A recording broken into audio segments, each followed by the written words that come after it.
I'm honored to introduce the next governor of the state of Oregon, Tina Kotek.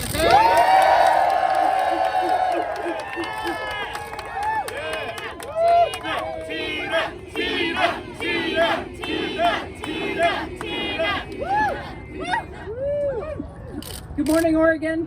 Morning. Thank you, Ed, for that gracious introduction. I love you. Thank you. I'm excited to stand before you today as the governor-elect of the great state. The campaign has been a tremendous journey. I've heard from Oregonians across our beautiful state that they want things to be better. They want problems solved, and they want to be included in the solutions to our toughest challenges. I want to thank my family, especially my wife, Amy, my team, the thousands of volunteers and supporters, and the voters for the privilege to serve as the next governor. I am honored and humbled by this opportunity to serve, and I will strive every day to be a force for positive change in our state. Now the election is over, and the really hard work begins. I've spoken with Christine Drazen and Betsy Johnson. I commend them for their public service and their hard-fought campaigns.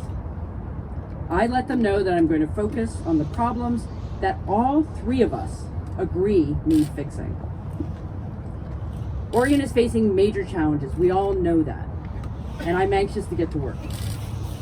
I promise to be a governor for all of Oregon. Because when Oregonians do better, when we all do better, we are all safer, healthier, and more prosperous. I'll start by working tirelessly to deliver results on issues of shared concern across our state.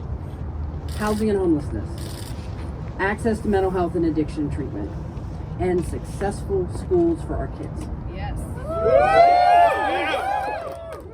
I ask my fellow Oregonians, no matter who you voted for, or even whether you voted at all, to believe in our state and our future. Please be engaged so we can all help solve problems together. When I start as your next governor, I will focus on three things first. I will declare a homelessness state of emergency and work with urgency to help Oregonians move off the streets. I will expand access to mental health and addiction treatment services. And I will work to bridge the divisions in our state. I'll spend time in communities all over Oregon, working to fix problems and partner with Oregonians who want to find solutions. While we face big, complex issues, let's not forget that it's all about people. I spent the last year talking with people about the kind of future we want for Oregon. People like Johnny, a custodian in Eugene, who is worried about his wages keeping up with the rising cost of living. People like Becca, a mental health counselor in Portland, who is concerned about the workforce shortage that is making it almost impossible to meet the needs of Oregonians who are struggling with mental health or addiction.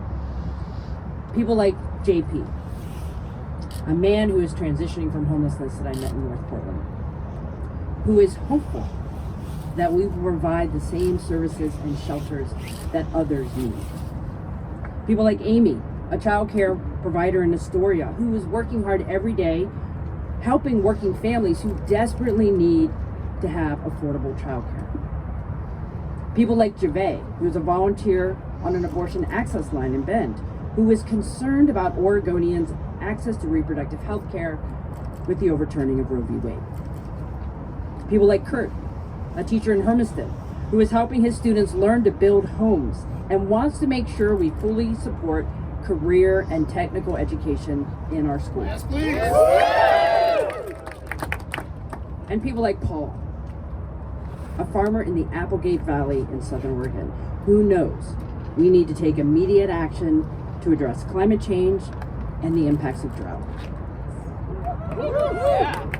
These and so many other conversations were the energy that kept me going on the campaign trail. Oregonians are absolutely amazing, and they want things to get fixed.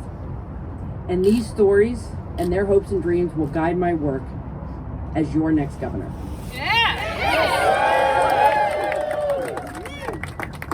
I know that we can make things better, fix things, come together.